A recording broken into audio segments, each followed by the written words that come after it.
Los hermanos Karamazov, un libro de Fyodor Dostoyevsky, episodio 50.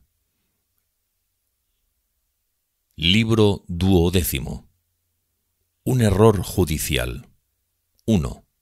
Un día fatídico. El día después de los sucesos descritos, a las 10 de la mañana, se abrió la sesión de nuestro tribunal de distrito y empezó el juicio a Dmitri Karamazov. Diré algo de antemano, e insistiré en ello. No me considero capaz, ni de lejos, de transmitir todo lo que ocurrió en el juicio, y no solo con la debida plenitud, sino ni siquiera en el debido orden. Tengo la impresión de que, si hubiera que recordarlo todo y explicarlo todo como es debido, se necesitaría un libro entero, y uno bien grueso. Por eso espero no recibir quejas por limitarme a transmitir aquello que me conmovió personalmente y que se me quedó especialmente grabado. He podido tomar algo secundario por lo más importante, e incluso omitir los rasgos más destacados e imprescindibles. De todas formas, veo que es mejor no ofrecer disculpas. Lo haré lo mejor que pueda, y los lectores comprenderán que lo he hecho lo mejor que he podido. En primer lugar, y antes de que entremos en la sala del juzgado, mencionaré algo que ese día me sorprendió especialmente. Por cierto que no me sorprendió solo a mí, sino a todo el mundo, como después se vería. Concretamente, se sabía que este proceso había atraído el interés de mucha gente, que todos se consumían de impaciencia porque el juicio empezara, que en nuestra sociedad se habían dicho, supuesto, exclamado y soñado muchas cosas a lo largo de 2 meses enteros. Se sabía también que este asunto había tenido mucho eco en toda Rusia, pero aún así nadie podía imaginar que hubiera conmocionado a todo el mundo, no solo en nuestra ciudad, sino en todas partes. De una forma tan intensa, tan irrigante como se puso de manifiesto ese día en el juicio. Para ese día se habían congregado en nuestra ciudad visitantes no solo de la capital de nuestra provincia, sino de otras ciudades de Rusia y, finalmente, de Moscú y de San Petersburgo. Habían venido juristas, habían venido incluso algunas personas ilustres y damas también. Los pases se agotaron en un santiamén. A los visitantes especialmente honorables e ilustres se les asignó un puesto completamente insólito, detrás de la mesa del tribunal. Allí apareció toda una hilera de sillones ocupados por diferentes personas, algo que nunca se había permitido. También se presentaron muchas damas, de nuestra ciudad y forasteras, creo que eran, por lo menos, la mitad del público. Solo los juristas, llegados de todas partes, eran tantos que ya no sabían ni dónde colocarlos, en vista de que todos los pases habían sido distribuidos, solicitados y mendigados hacía tiempo. Yo mismo vi cómo al fondo de la sala, detrás del estrado, se instalaba provisionalmente y a toda prisa un reservado en el que dejaron entrar a todos los juristas que habían venido, y estos se consideraban incluso afortunados de poder estar allí de pie, pues todas las sillas se habían sacado de ese reservado para ganar espacio, mientras la muchedumbre congregada seguía todo el proceso de pie, muy apretujada, hombro con hombro. Algunas de las damas, sobre todo las forasteras, se presentaron en la galería de la sala extremadamente engalanadas, pero la mayoría hasta se despreocupó del vestuario. Sus rostros revelaban curiosidad histérica, ansiosa, casi mórbida. Una de las peculiaridades más características de toda esa sociedad congregada en la sala que es necesario señalar era que, como ratificarían numerosos testimonios después, casi todas las damas, o al menos una gran mayoría de ellas, defendían a Mitya y su absolución. Más que nada, quizá, porque se había creado una imagen de él como conquistador de corazones femeninos. Se sabía que iban a aparecer las 2 mujeres rivales. Una, Katerina Ivanovna, atrajo especialmente el interés de todo el mundo. Se habían contado muchas cosas extraordinarias de ella. Se habían contado historias increíbles de su pasión por Mitya, a pesar incluso del crimen. Se hablaba sobre todo de su orgullo. No había visitado a casi nadie en nuestra ciudad. De sus lazos aristocráticos. Decían que tenía intención de pedir al gobierno que le permitiera acompañar al criminal en su condena y casarse con él en alguna de las minas, bajo tierra. Con no menos emoción se esperaba la aparición en el juzgado de Grushenka, la rival de Catalina Ivanovna. Con atroz curiosidad aguardaban el encuentro ante el tribunal de las 2 rivales, la orgullosa joven aristocrática, y la hetaira Gruchenka, por cierto, era mucho más conocida entre nuestras damas que Catalina Ivanovna. A la primera, que había llevado a la perdición a Fyodor Pavlovich y a su desgraciado hijo, ya la habían visto antes nuestras damas, y todas, de forma casi unánime, estaban sorprendidas de que padre e hijo se hubieran podido enamorar hasta tal punto de una menestrala rusa de lo más normal, que ni siquiera era bonita. En definitiva, abundaban los comentarios. Sé positivamente que en nuestra ciudad se produjeron varias riñas familiares serias a propósito de Mitya. Muchas damas habían discutido acaloradamente con sus maridos por su diferencia de opinión en este terrible asunto y, naturalmente, todos los maridos de esas damas se plantaron en la sala del juicio ya no mal dispuestos, sino incluso furiosos con el acusado. En general, podría afirmarse que, en contraposición a las damas, todos los hombres eran hostiles al acusado.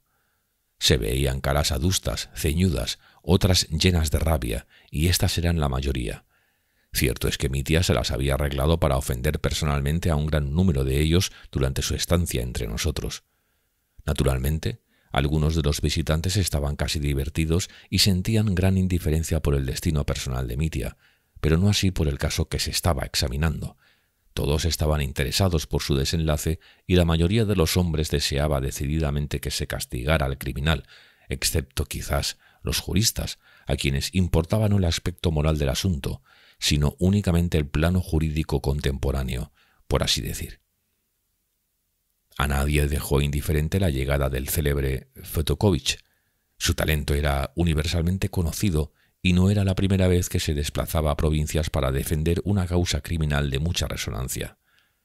A raíz de su defensa, tales causas siempre se acababan conociendo en toda Rusia y se recordaban mucho tiempo. También circularon varias anécdotas sobre nuestro fiscal y sobre el presidente del tribunal. Se contaba que nuestro fiscal temblaba ante el encuentro con Fetyukovich, que eran viejos enemigos ya desde San Petersburgo, desde el inicio de sus carreras.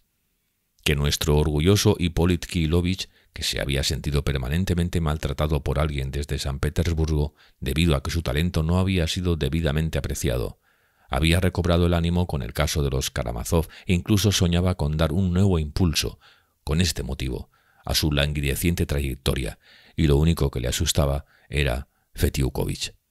Pero, en lo tocante a tales temores, las opiniones no eran del todo justas.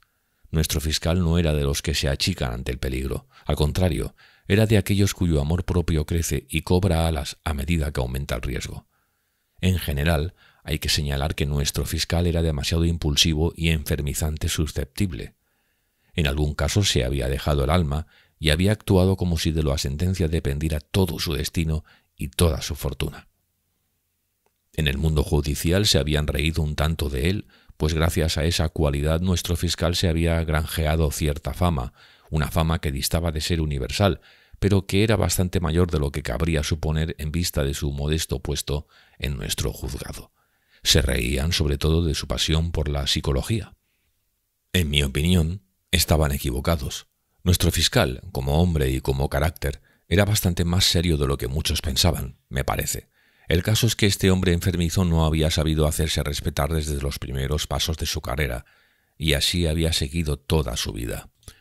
En cuanto al presidente del tribunal, solo puede decirse de él que era un hombre culto, humano, con un conocimiento práctico de su oficio y de ideas modernas. Tenía bastante amor propio, pero no se preocupaba por su carrera. El objetivo principal de su vida era ser un hombre avanzado. Por lo demás, tenía contactos y fortuna. Contemplaba el caso de los Karamazov, como se vería después, con bastante pasión, pero solo en un sentido genérico.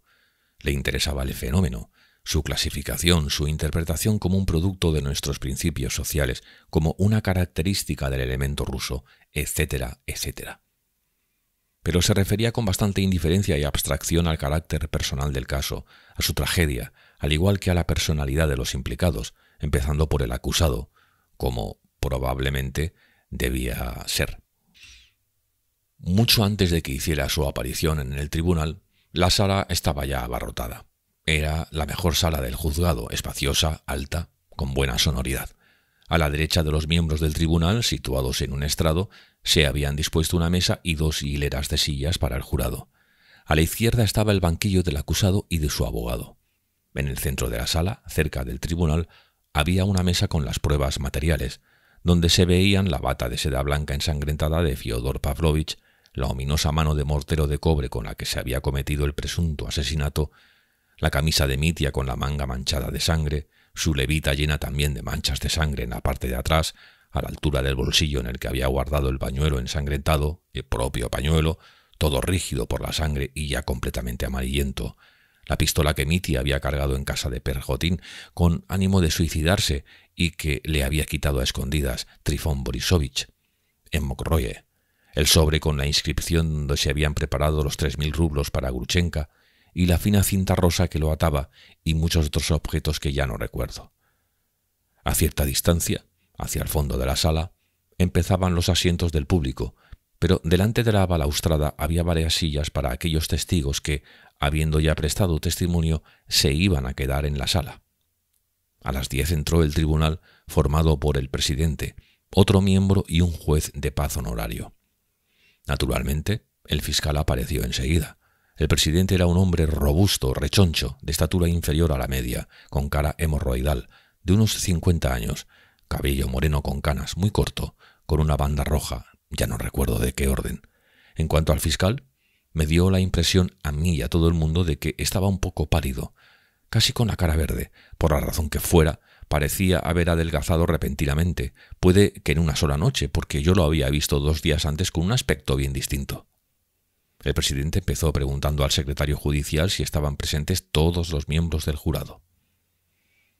Veo, no obstante, que no puedo continuar así, aunque solo sea porque hubo muchas cosas que no oí bien. De otras hice caso omiso, otras las he olvidado. Pero sobre todo porque, como ya he dicho antes, literalmente me faltaría tiempo y espacio para recordar todo lo que se dijo y todo lo que ocurrió. Solo sé que ninguna de las 2 partes, es decir, el abogado defensor y el fiscal, recusó a muchos miembros del jurado. Pero sí recuerdo que entre los 12 miembros del jurado había 4 que eran funcionarios locales, 2 mercaderes y 6 campesinos y menestrales de la ciudad. Recuerdo que mucho antes del juicio había gente, sobre todo damas, que ya se preguntaban con cierto estupor: ¿será posible que un asunto tan sutil, complejo y psicológico vaya a someterse a la fatídica decisión de unos funcionarios y, más aún, de unos campesinos?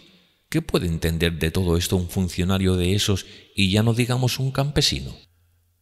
En efecto, los 4 funcionarios que formaban parte del jurado eran gente mediocre, de bajo rango, de pelo gris. Solo uno de ellos era un poco más joven, escasamente conocidos en nuestra sociedad, que vegetaban con un modesto salario y que probablemente tenían mujeres mayores de esas, por tanto, que no hay donde mostrarlas, y un montón de hijos, puede que incluso descalzos, que en el mejor de los casos en su tiempo libre se divertían jugando por ahí a las cartas y que, naturalmente, no habían leído un libro en su vida. Aunque los 2 mercaderes tenían un aire grave, estaban extrañamente silenciosos e inmóviles. Uno de ellos se había afeitado la barba y vestía a la alemana. El otro, de barba canosa, llevaba al cuello una medalla en una cinta roja. De los menestrales y campesinos no hay nada que decir. Los menestrales de Stoprigonoviesk son casi iguales que los campesinos, incluso trabajan la tierra. 2 de ellos también vestían a la alemana y quizá por eso tenían una apariencia más sucia y miserable que los otros 4. De modo que, en efecto, cabía pensar, como pensé yo mismo, sin ir más lejos, en cuanto los vi, ¿qué podrá comprender esa gente de todo este asunto? Sin embargo, sus semblantes producían una impresión extrañamente imponente y casi amenazante. Estaban serios y con el ceño fruncido. Por fin el presidente anunció el comienzo de la audiencia del asesinato del consejero titular retirado Fyodor Pavlovich Karamazov. No recuerdo muy bien cómo se expresó entonces. Al alguacil se le ordenó que hiciera entrar al acusado, y en ese momento apareció Mitya. La sala guardó silencio. Se habría podido oír el vuelo de una mosca. No sé qué pensarían los demás, pero a mí Mitya me causó una impresión muy desagradable, sobre todo porque se presentó como un petimetre espantoso con su flamante levita. Supe después que había encargado a propósito para ese día una levita en Moscú a su anterior sastre, que conservaba sus medidas. Llevaba unos guantes negros nuevecitos de piel de cabritillo y una camisa muy vistosa. Avanzó con sus largas zancadas de un arshin, mirando fijamente al frente, y tomó asiento con un aire de lo más intrépido. Acto seguido apareció su abogado, el famoso Fetiukovich, y un rumor apenas perceptible recorrió la sala. Era un hombre largo, enjuto, de piernas finas y largas, dedos extraordinariamente largos, pálidos y finos, cara afeitada, pelo bastante corto y peinado con modestia, labios finos que muy de vez en cuando esbozaban algo que no era ni una mueca ni una sonrisa. Aparentaba unos 40 años. Su rostro había resultado agradable de no haber sido por sus ojos, pequeños, inexpresivos y extrañamente pegados el uno al otro, de tal forma que sólo los separaba el fino huesecillo de su fina y alargada nariz. En resumen, su fisonomía tenía un aspecto tan marcado de pájaro que impresionaba. Vestía de frac y corbata blanca. Recuerdo las primeras preguntas del presidente a Mitya, es decir, su nombre, estado social, esa clase de cosas. Mitya respondió con brusquedad, pero con un tono de voz inesperadamente alto, tanto que el presidente negó con la cabeza y lo miró casi sorprendido. A continuación se leyó la lista de personas citadas para el proceso, es decir, de testigos y peritos. La lista era larga. 4 de los testigos no se presentaron. Miusov, que en ese momento ya estaba en París, pero cuya declaración constaba en la instrucción del sumario, la señora Joklakova y el terrateniente Maximov por enfermedad, y Smerdiakov a causa de su muerte repentina, de la que se presentó un certificado de la policía. La noticia sobre Smerdiakov causó una fuerte conmoción y murmullos en la sala. Como es natural, mucha gente del público aún no sabía nada del inesperado suicidio. Pero lo más sorprendente fue la inesperada reacción de Mitya. Nada más notificarse lo ocurrido con Smerdiakov, de pronto exclamó desde su sitio, dirigiéndose a toda la sala: «¡Para el perro! ¡Muerte de perro!». Recuerdo cómo se lanzó su defensor hacia él y cómo el presidente lo amenazó con adoptar severas medidas si volvía a repetir un exabrupto semejante. Mitya, de forma entrecortada y asintiendo con la cabeza, pero como si no se arrepintiera en absoluto, le repetía a media voz a su abogado: «No lo haré, no lo haré. Ha sido sin querer, no lo haré más». Pero este episodio, claro está, no obró en su favor en la opinión del jurado y del público. Su carácter se había puesto al descubierto y había hablado por sí mismo. Bajo aquella impresión, el secretario del juzgado leyó el acta de acusación. Era bastante breve, pero pormenorizada. Solo se expusieron las causas principales: por qué se le había detenido, por qué debía ser sometido a juicio, etc. Aún así, me impresionó profundamente. El secretario leía alto y claro, con precisión. Toda la tragedia volvió a surgir ante nosotros con todo relieve, concéntricamente, iluminada por una luz fatídica, implacable. Recuerdo que justo después de la lectura el presidente le preguntó a Mitya en voz alta e imponente: «Acusado, ¿se declara usted culpable?». Mitya se levantó del sitio. «Me declaro culpable de alcoholismo y libertinaje», exclamó de nuevo con voz brusca, casi exaltada, «de pereza y escándalo. Iba a convertirme en un hombre honrado en el preciso instante en que el destino me derribó, pero de la muerte del viejo, mi padre y enemigo, no soy culpable. Tampoco soy culpable del robo. No, no lo soy, ni podría serlo. Dmitri Karamazov es un canalla, pero no un ladrón». Después de gritar todo esto, se sentó temblando visiblemente. El presidente volvió a dirigirse a él, con una breve pero edificante exhortación, para que se limitara a responder a las preguntas y no se perdiera en exclamaciones accesorias y exaltadas. A continuación ordenó dar comienzo a la fase probatoria. Hicieron entrar a todos los testigos para el juramento. Entonces pude verlos a todos juntos. Por cierto, a los hermanos del acusado se les permitió testificar sin prestar juramento. Tras la amonestación de un sacerdote y del presidente, se llevaron a los testigos y los acomodaron por separado, en la medida de lo posible. Después empezaron a llamarlos uno a uno.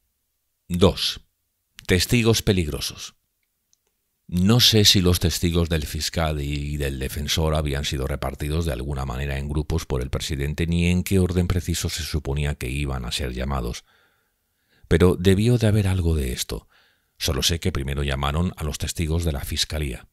Repito que no pretendo describir todos los interrogatorios paso a paso. Además, mi descripción sería a veces superflua, porque en las palabras del fiscal y del abogado, cuando empezaron sus alegatos, el desarrollo y el sentido de todos los testimonios presentados y oídos fueron reducidos a un único punto con una iluminación brillante y característica. Y estos dos magníficos discursos yo los he anotado con todo detalle, al menos algunas de sus partes, y los reproduciré en su momento, así como un episodio extraordinario y completamente inesperado del proceso que se desencadenó de repente, antes incluso de los alegatos, y que, indudablemente, influyó en el fatídico y terrible resultado. Solo señalaré que desde los primeros minutos del juicio fue realmente evidente cierta característica especial de este caso por todos percibida: la extraordinaria fuerza de la acusación en comparación con los medios de que disponía la defensa. Todos los comprendimos en el mismo momento en que en la inquietante sala del juicio empezaron a reunirse los hechos, concentrándose en un punto, y poco a poco fue surgiendo todo aquel horror y toda aquella sangre.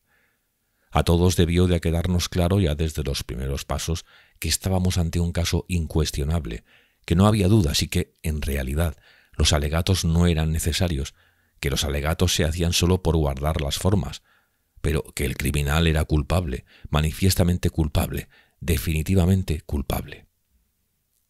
Creo que hasta las damas, todas y cada una de ellas, que habían esperado con tanta impaciencia la absolución del interesante acusado, estaban en ese momento completamente convencidas de su total culpabilidad.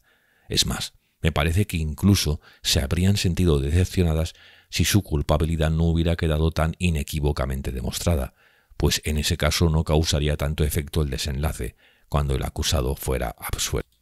Porque, cosa extraña, casi hasta el último minuto las damas estuvieron todas completamente seguras de que iba a ser absuelto. Es culpable, pero lo absolverán por humanidad, por las nuevas ideas, los nuevos sentimientos que cunden ahora, etcétera, etcétera. Por eso mismo habían venido hasta aquí con tanta impaciencia. Los hombres estaban más interesados en la pelea entre el fiscal y el famoso Fetiukovich.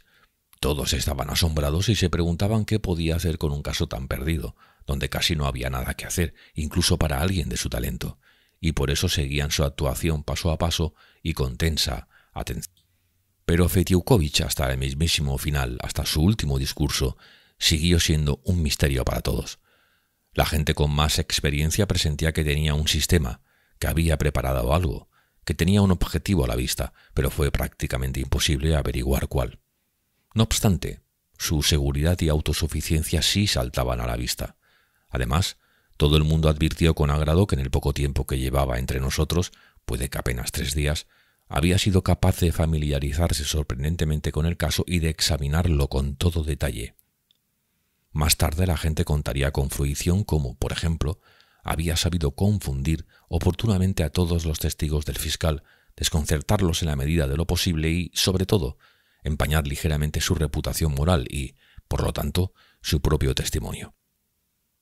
Cabía suponer, no obstante, que actuaba así, en gran medida, a modo de juego, para mostrar, digamos, cierto brillo jurídico, para no pasar por alto ninguno de los recursos usuales de los abogados, pues todos estaban convencidos de que no podría obtener ningún beneficio sustancial y definitivo de aquellos empañamientos, y probablemente él lo comprendía mejor que nadie, y por eso tendría alguna idea en reserva, un arma de defensa todavía escondida que pensaba sacar de repente, llegado el momento. Y entretanto, consciente de su fuerza, parecía jugar y divertirse. Así ocurrió, por ejemplo, durante la declaración de Grigori Vasiliev, el antiguo ayuda de cámara de Fyodor Pavlovich, quien habría ofrecido aquel testimonio capital, según el cual estaba abierta la puerta que daba al huerto. El abogado se regodeó con él cuando le llegó el turno de preguntarle. Hay que señalar que Grigori Vasilievich se presentó en la sala con un aire tranquilo y casi solemne, sin inmutarse lo más mínimo por la majestuosidad del tribunal ni por la presencia del numeroso público que estaba escuchándole. Declaró con tanto aplomo como si estuviera charlando a solas con Marta Ignatievna, si acaso con mayor respeto. Fue imposible desconcertarlo. Al principio el fiscal lo interrogó un buen rato sobre todos los detalles de la familia Karamazov. El cuadro familiar fue perfilándose con claridad. Se pudo oír y ver que el testigo era ingenuo e imparcial. A pesar del profundísimo respeto a la memoria de su antiguo señor, declaró, por ejemplo, que éste había sido injusto con Mitya y no había criado a sus hijos como debía. «De pequeño, de no haber sido por mí, lo habrían devorado los piojos», añadió mientras relataba la infancia de Mitya. «Tampoco hizo bien el padre al privar al hijo del patrimonio de su madre». A la pregunta del fiscal sobre sus razones para afirmar que Fyodor Pavlovich había engañado a su hijo con las cuentas, Grigori Vasilievich, para sorpresa de todos, no ofreció ningún dato sólido, pero aún así insistió en que las cuentas con el hijo habían sido incorrectas y que, sin duda, había que pagarle unos cuantos miles más. Señalaré, por cierto, que la pregunta de si, efectivamente, Fyodor Pavlovich había dejado de pagar alguna cantidad a Mitya se la plantearía después el fiscal con especial insistencia a todos los testigos a los que pudo planteársela, sin excluir ni a Lyotcha ni a Iván Fyodorovich, pero de ninguno de ellos consiguió información concreta. Todos lo confirmaban, pero ninguno podía aducir una prueba mínimamente clara. Después de que Grigori describiera la escena del comedor, cuando Dmitri Fyodorovich irrumpió y golpeó a su padre amenazando con volver y matarlo, una impresión sombría recorrió toda la sala, tanto más por cuanto el viejo criado la contó con calma, sin palabras de más, con su singular manera de hablar, y resultó tremendamente elocuente. En cuanto a la ofensa cometida por Mitya al golpearlo en la cara y derribarlo, señaló que no estaba enfadado y que hacía mucho que le había perdonado. Sobre el difunto Smerdiakov dijo, santiguándose, que el muchacho había tenido aptitudes, pero que era un estúpido y vivía atormentado por su enfermedad, y para colmo era un descreído, y que ese descreimiento se lo habían enseñado Fyodor Pavlovich y su hijo mayor. Pero confirmó la honradez de Smerdiakov casi con ardor y enseguida contó que un día Smerdiakov había encontrado un dinero que se le había caído al señor, pero no lo escondió, sino que se lo llevó al señor y por eso él le regaló una moneda de oro y en lo sucesivo empezó a confiar en él para todo. Confirmó con insistencia pertinaz que la puerta que daba al huerto estaba abierta. En cualquier caso, le preguntaron tantísimas cosas que no puedo recordarlo todo. Finalmente el turno de preguntas pasó al defensor, y este en primer lugar quiso saber del sobre en el que, al parecer, Fyodor Pavlovich había escondido 3.000 rublos para cierta persona. ¿Lo vio usted personalmente? ¿Usted, un hombre que estuvo tantos años tan cerca de su señor? Grigori respondió que no lo había visto y que tampoco había oído hablar de nadie de ese dinero, hasta ahora mismo cuando todo el mundo ha empezado a hablar de él. Esta pregunta relativa al sobre se la formuló Fetiukovich a todos los testigos a los que pudo interrogar, con la misma insistencia con la que el fiscal preguntó sobre la repartición de las tierras, y de todos ellos recibió idéntica respuesta, que nadie había visto el sobre, aunque muchos habían oído hablar de él. Desde el principio todos notaron la insistencia del abogado en ese tema. «Ahora voy a dirigirme a usted con otra pregunta, si me lo permite», dijo Fetiukovich de forma completamente inesperada. «¿De qué estaba compuesto el bálsamo, o llamémoslo así, la tintura con la que usted aquella noche antes de dormir, como se sabe por las diligencias previas, se frotó su maltrecha cintura con la esperanza de curarse?» Grigori lanzó una mirada inexpresiva a su interrogador y, tras un momento de silencio, farfulló. «Tenía salvia». «¿Solo salvia? ¿No recuerda alguna otra cosa?» «También llantén». «¿Y pimienta, quizá?» se interesó Fetiukovich. «Sí, también». «Y cosas así. ¿Y todo eso bañado en vodka?» «¿En alcohol?» Algunas risitas recorrieron la sala. «Ya lo ven, nada menos que en alcohol. Y una vez que se restregó la espalda, lo que quedaba en la botella, con una oración piadosa solo conocida por su esposa, se lo bebió. ¿Es así?» «Sí». «¿Y bebió mucho aproximadamente? Más o menos una copita, 2. «Sería como un vaso». «Nada menos que un vaso». «¿Tal vez un vaso y medio?» Grigori se calló. Parecía haber comprendido. «Vaso y medio de alcohol puro. No está mal. ¿Qué opina usted? Se podrían ver las puertas del paraíso abiertas. ¿Qué decir de la puerta del huerto?» Grigori seguía callado. Volvieron a oírse risitas en la sala. El presidente se removió. «¿No sabrá usted con seguridad Fetiukovich cada vez ahondaba más. ¿Sí estaría durmiendo en el momento en que vio abierta la puerta del huerto? Estaba de pie. Eso no demuestra que no estuviera durmiendo. Risas y más risas en la sala. En ese momento, ¿habría podido usted, por ejemplo, responder si alguien le hubiera preguntado algo? Pongamos, por ejemplo, que le hubieran preguntado ¿en qué año estamos? Eso no lo sé. ¿Y no sabe en qué año de nuestra era estamos? ¿En qué año de gracia? Grigori se quedó mirando fijamente a su torturador con aire abatido. Por raro que parezca, se diría que, efectivamente, no sabía en qué año estábamos. Quizás sepa, sin embargo, cuántos dedos tiene en la mano. Yo soy un subordinado, dijo de pronto Grigori en voz alta y clara. Si las autoridades desean reírse de mí, yo tengo que aguantarlo. Esto pilló desprevenido a Fetiukovich, pero entonces intervino el presidente y, en tono aleccionador, recordó al abogado que debía formular preguntas más adecuadas. Al oírle, Fetiukovich se inclinó con dignidad y declaró que había terminado su turno de preguntas.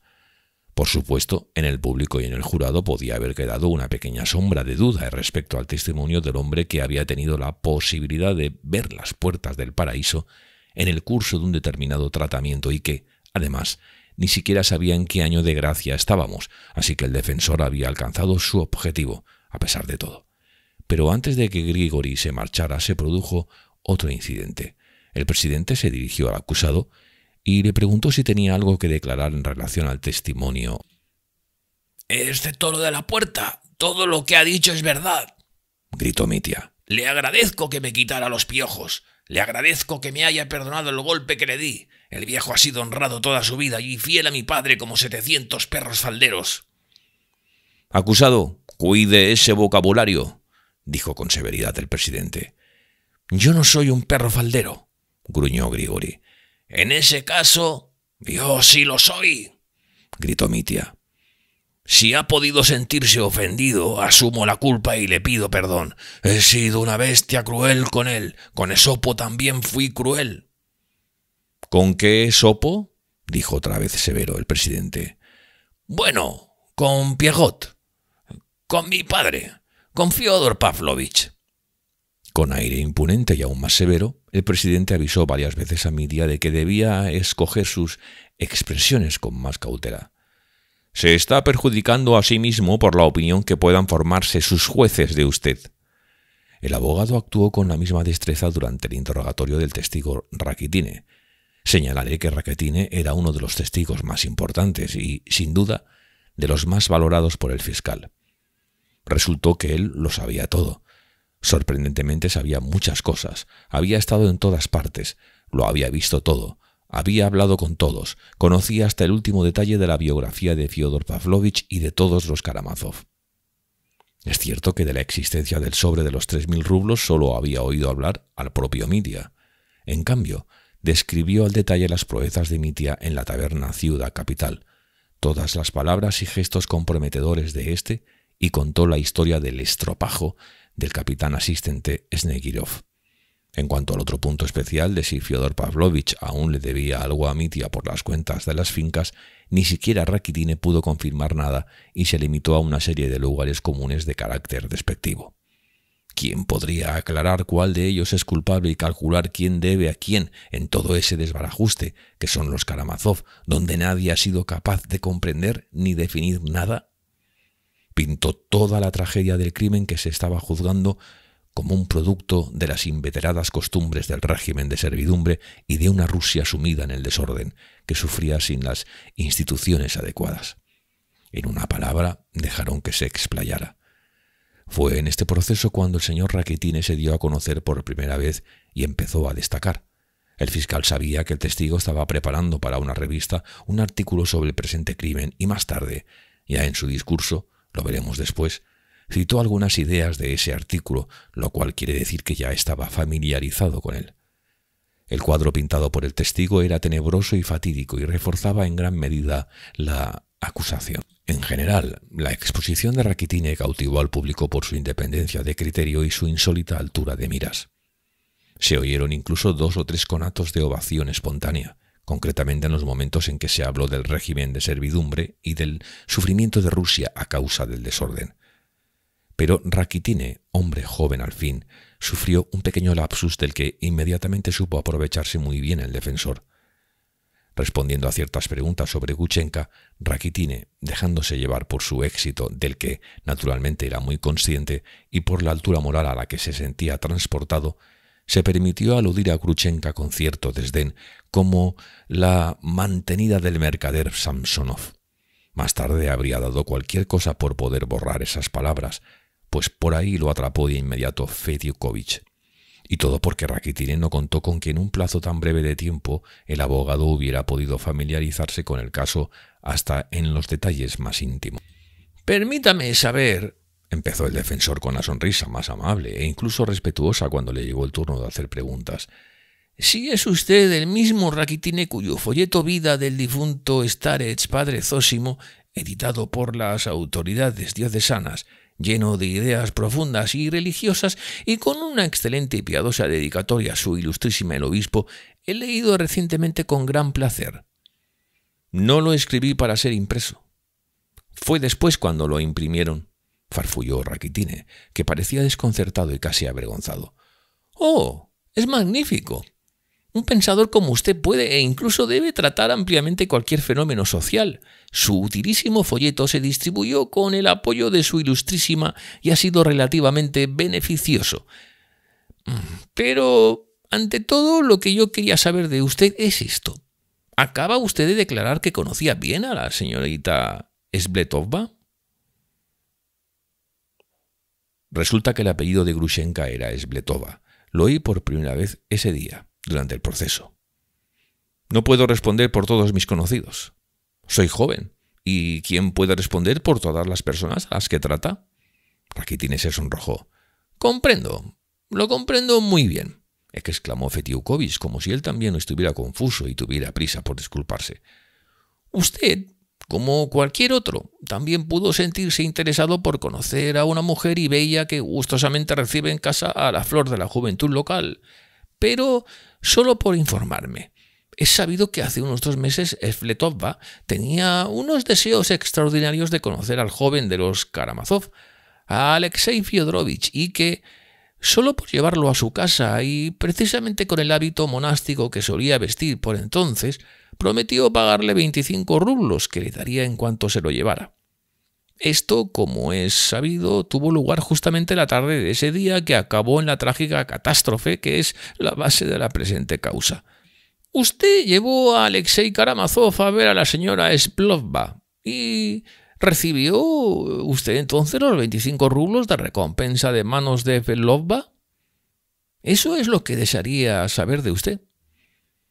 «Era una broma. No sé qué interés tiene para usted. Los cogí de broma y para devolverlos después». «Por lo tanto, los cogió. Pero hasta ahora no los ha devuelto. ¿O sí?» «No tiene importancia», farfulló Rakitine. «No puedo responder semejantes preguntas. Por supuesto que los devolveré». El presidente intervino, pero el defensor anunció que no tenía más preguntas para el señor Rakitine. Este se retiró de la escena un tanto desacreditado. La impresión de elevada nobleza de su discurso se había echado a perder y Fediukovich, que lo acompañaba con la mirada, parecía decirle al público: «Vaya con vuestros nobles acusadores». Recuerdo que tampoco se libró de un incidente con Mitya, colérico con el tono con el que Rakitine se había referido a Grushenka. De pronto le gritó desde su sitio: «¡Bernard!».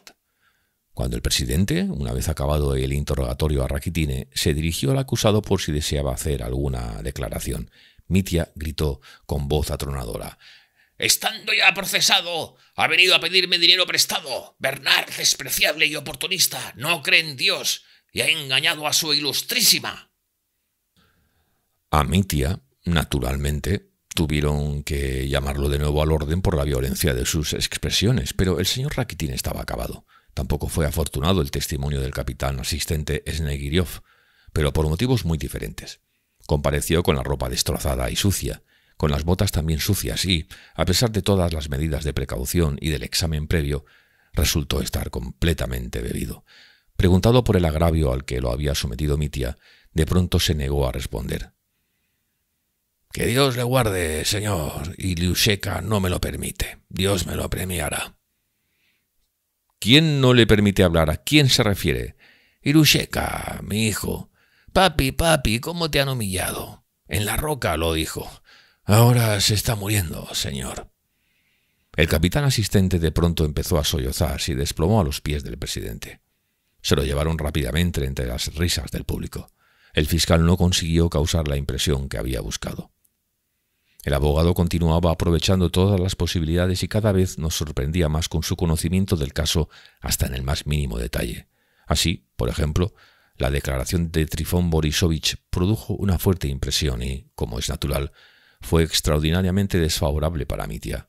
Calculó con precisión, prácticamente con los dedos, que Mitya, en su primera estancia en Mokroye, casi un mes antes de la catástrofe, tuvo que gastar no menos de 3.000 rublos, si acaso una pizca menos, lo que derrocharía solo en las cíngaras. A los aldeanos piejosos no es ya que les lanzara poltini en la calle, señor, sino que les iba regalando billetes de 25 rublos, ni uno menos. Más todo lo que le robaron, señor, porque el que robó no dejó huellas, no. Vete tú ahora a buscar al ladrón por cuando el propio Mitya derrochó a manos llenas. Si es que tenemos un pueblo de bandidos que no se preocupan de su alma. Y las mozas, lo que se pudo gastar en las mozas de la aldea, desde entonces son todos ricos, señor. Eso es lo que le pasa, señor, porque antes no había más que pobreza. En una palabra, recordó todos los gastos y sacó la cuenta como si tuviera un ábaco. De esta forma, la suposición de que solo se habían gastado 1.500 y que el resto se lo había guardado en el escapulario se volvió inconcebible. Yo mismo lo vi. Vi que tenía en las manos 3.000 rublos, hasta el último kopek. Lo vi con estos ojos y «Vaya si entiendo de cuentas, señor», exclamó Trifón Borisovich, que deseaba con toda el alma complacer a la autoridad. Pero cuando el interrogatorio pasó al defensor, éste, sin intentar de hecho refutar el testimonio, de pronto empezó a recordar que en aquella primera parranda en Mokroye, un mes antes de la detención, el cochero Timofey y otro aldeano, Akim, habían recogido del suelo del zaguán 100 rublos que se le habían perdido a Mitya en su borrachera y se los habían llevado a Trifón Borisovich, el cual les había dado 1 rublo a cada uno. «Pues bien, ¿devolvió usted entonces esos 100 rublos al señor Karamazov o no?»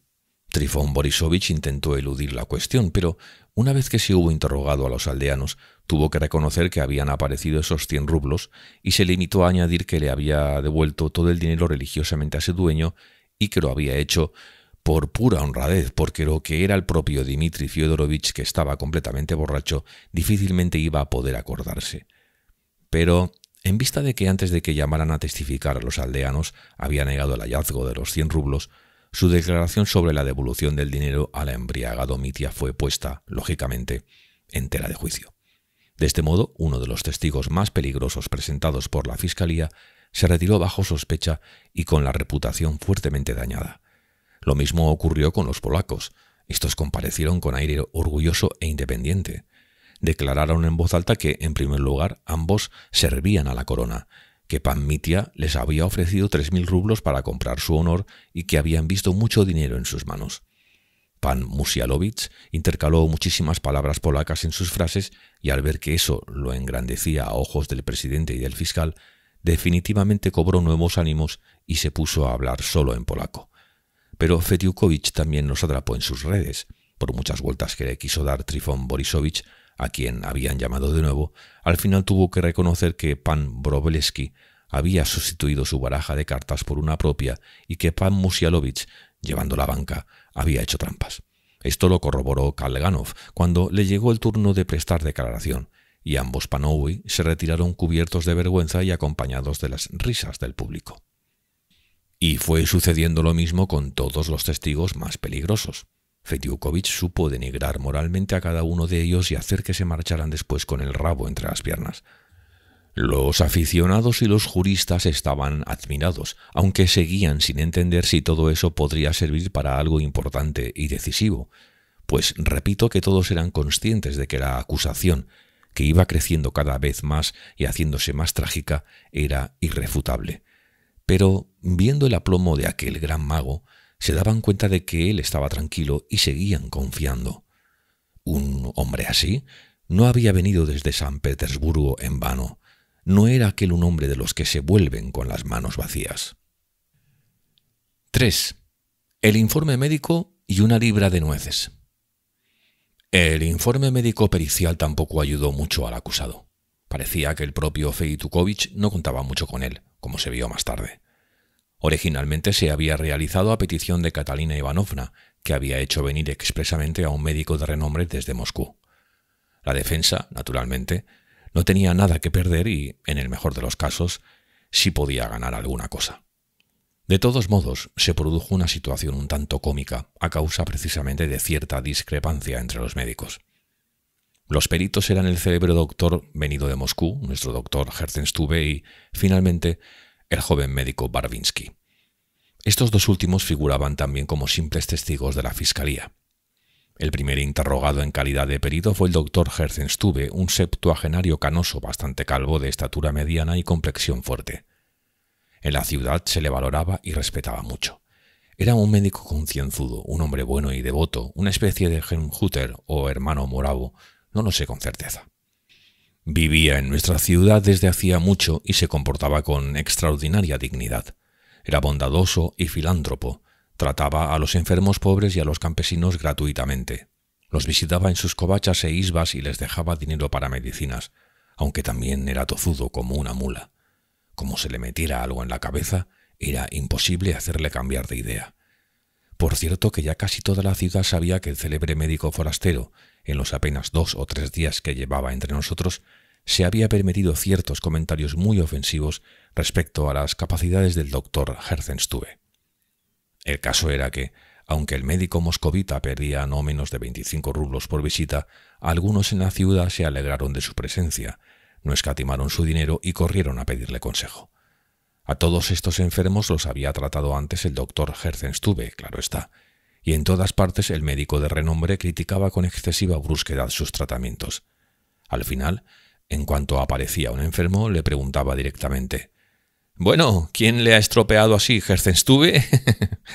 El doctor Herzenstube se enteró de todo esto, claro está. Así pues, estos 3 médicos iban a comparecer uno tras otro para ser interrogados. El doctor Herzenstube declaró abiertamente que la anomalía de las facultades mentales del acusado se percibe por sí sola. A continuación, tras exponer sus consideraciones, que voy a omitir, añadió que dicha anomalía podía apreciarse no solo en muchos ejemplos de su conducta anterior, sino también en esos momentos, incluso en ese mismo instante, y, cuando le pidieron que explicara en qué se apreciaba, el viejo médico, con toda la franqueza que le daba su ingenuidad, señaló que el acusado, al entrar en la sala, tenía un aire insólito y extraño dadas las circunstancias, avanzando como un soldado y con la vista al frente, con los ojos fijos, cuando lo más probable en su caso habría sido mirar a la izquierda, donde se sientan las damas, pues es un apasionado del bello sexo y debe de haber pensado mucho en qué dirán ahora de él las damas. Concluyó el vejete con su original forma de hablar. Hay que añadir que hablaba ruso frecuentemente y de buena gana, pero las frases le solían salir de la manera alemana, algo que, por cierto, nunca le molestó, pues toda la vida tuvo la debilidad de considerar su ruso modélico, mejor incluso que el de los rusos, y le gustaba mucho recurrir a los proverbios rusos, asegurando siempre que los proverbios rusos eran los mejores y más expresivos de todos los proverbios del mundo. Señalaré también que al hablar, probablemente por una especie de distracción, a menudo olvidaba las palabras más corrientes, que conocía perfectamente, pero que de repente se le borraban de la memoria sin saber por qué.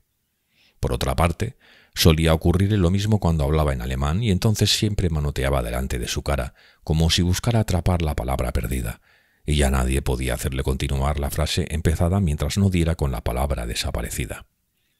Su observación sobre que el acusado, al entrar, debería haber mirado a las damas, arrancó un murmullo jocoso entre el público. Todas las damas querían mucho al viejo, también sabían que él, un soltero de por vida, devoto y casto, contemplaba a las mujeres como criaturas superiores e ideales. Por eso a todos les extrañó enormemente esa inesperada observación. El médico moscovita, interrogado a su vez, confirmó tajante e insistentemente que consideraba anómalo el estado mental del acusado, incluso en grado sumo.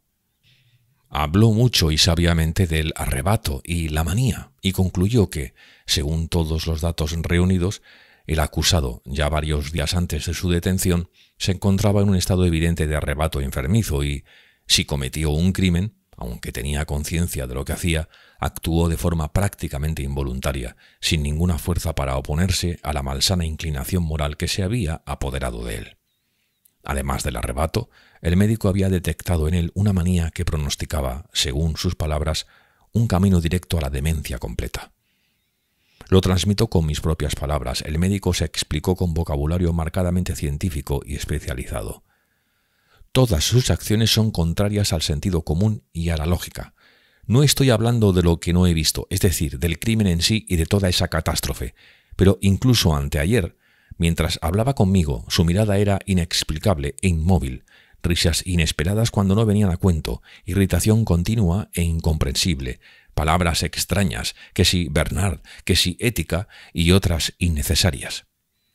Pero el médico sobre todo había percibido esa manía en que el acusado era incapaz de hablar de los 3.000 rublos que, en su opinión, le habían estafado, sin irritarse sobremanera, mientras que de todas sus demás desgracias y ofensas hablaba y se acordaba con bastante facilidad.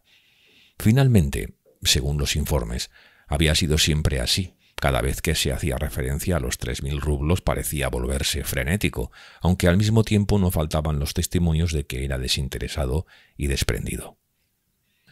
En cuanto a la opinión de mi docto colega, agregó irónico el médico moscovita para terminar su discurso, de que el acusado, al entrar a la sala, debería haber mirado hacia las damas y no al frente, solo diré de semejante conclusión que, aparte de su carácter festivo, es radicalmente errónea, pues, aunque estoy completamente de acuerdo con que el acusado, al entrar a la sala del tribunal donde va a decidirse su suerte, no debería mirar tan fijamente al frente y que esto podría, en efecto, tomarse como un indicio de su anómalo estado espiritual en un determinado momento, al mismo tiempo sostengo que debería haber mirado no a la izquierda, a las damas, sino al contrario, a la derecha, buscando con los ojos a su defensor, en cuya asistencia residen todas sus esperanzas y de cuya defensa depende ahora toda su suerte. El médico expresó su opinión con decisión e insistencia. A la discrepancia entre estos doctos expertos añadió una nota de humor la inesperada conclusión de Barvinsky, el último médico en ser interrogado. En su opinión, el acusado tanto ahora como antes era completamente normal y aunque, en efecto, justo antes de su detención debía de estar nervioso y singularmente agitado, el origen de ese estado podía encontrarse en causas muy evidentes: celos, ira, su continuo estado de embriaguez, etc. Pero ese nerviosismo no encerraba ningún arrebato especial, como se había dicho. En cuanto a si el acusado debía mirar a derecha o izquierda al entrar en la sala, según su modesta opinión, el acusado debía mirar justo al frente, como había hecho, pues justo enfrente de él estaban sentados el presidente y los miembros del jurado, de quienes dependía toda su suerte. Así que, al mirar al frente, ha demostrado el estado completamente normal de su juicio en este momento. Concluyó con ardor su modesta declaración el joven médico. «¡Bravo, Galeno!», gritó mi tía. «¡Eso es!». A mi tía, naturalmente, le pararon los pies, pero la opinión del joven médico tuvo una influencia decisiva tanto en el tribunal como en el público, pues todos estuvieron de acuerdo con él, como se vería después. Por otra parte, el doctor Herzenstube, interrogado ya como testigo, intervino de forma completamente inesperada en beneficio de mi tía. Como viejo vecino de la ciudad que conocía desde hacía mucho a la familia Karamazov, hizo algunas declaraciones muy interesantes para la acusación y de repente, como si hubiera caído en la cuenta de algo, agregó: «Y, sin embargo, ese pobre joven podía haber tenido un destino incomparablemente mejor, pues tanto en su infancia como después tuvo buen corazón, eso me consta. Pero un proverbio ruso dice: es bueno tener cabeza, pero si recibe la visita de un hombre inteligente será aún mejor. Pues entonces habrá 2 cabezas en vez de una». «2 cabezas piensan mejor que una», le apuntó impaciente el fiscal, que conocía bien la costumbre del viejo de hablar despacio, extendiéndose, sin turbarse por la impresión que pudiera causar o por hacer esperar. Al contrario, valoraba mucho su ingenio de alemán, torpón y siempre risueño y satisfecho de sí mismo. Al vejete le gustaba hacer gracias. «Ah, sí, eso es lo que estoy diciendo», continuó obstinado, «que una cabeza está bien, pero que 2, bastante mejor. Pero a él no vino a ver lo otro con cabeza y él mandó la suya. ¿Cómo se dice lo que hizo? Esa palabra, lo que le mandó a hacer a su cabeza, se me ha olvidado, decía, dándole vueltas a una mano delante de los ojos. Ah, sí, espacieren. ¿Pasear? Pasear, lo que estaba diciendo. Bueno, pues mandó su cabeza a pasear y llegó a un sitio tan profundo que se perdió. Sin embargo, fue un joven noble y sensible. Oh, lo recuerdo bien cuando era así de pequeñito, abandonado por su padre en el patio de atrás. Corría por la tierra sin botitas y con unos pantaloncitos sujetos por un único botón. Se percibía cierto tono sensible y emocionado en la voz del honorable viejo. Fetiukovich pareció estremecerse, como si hubiera presentido algo, y al instante lo atrapó. «Uy, sí, yo era joven entonces. Tenía 45 años. Acababa de llegar aquí. El niño me dio lástima y me pregunté por qué no comprarle una libra». «Vaya, ¿de qué era la libra? He olvidado cómo se llama. Una libra de eso que les gusta tanto a los niños. ¿Cómo se dice? A ver cómo era». El médico empezó a manotear otra vez. «Crece en los árboles y las recolectan y las regalan a todo el mundo». «¿Manzanas?» «No, no. Una libra. Una libra. Las manzanas se venden por decenas, no por libras. No, son muchas y pequeñas. Te las pones en la boca y ¡crack! ¿Nueces?» «Sí, nueces, lo que yo le decía», corroboró el médico con toda tranquilidad, como si no hubiera estado buscando la palabra. «Le llevé una libra de nueces, pues nunca nadie le había llevado todavía nueces al niño. Yo levanté un dedo y le dije: «Niño, Gott der Vater».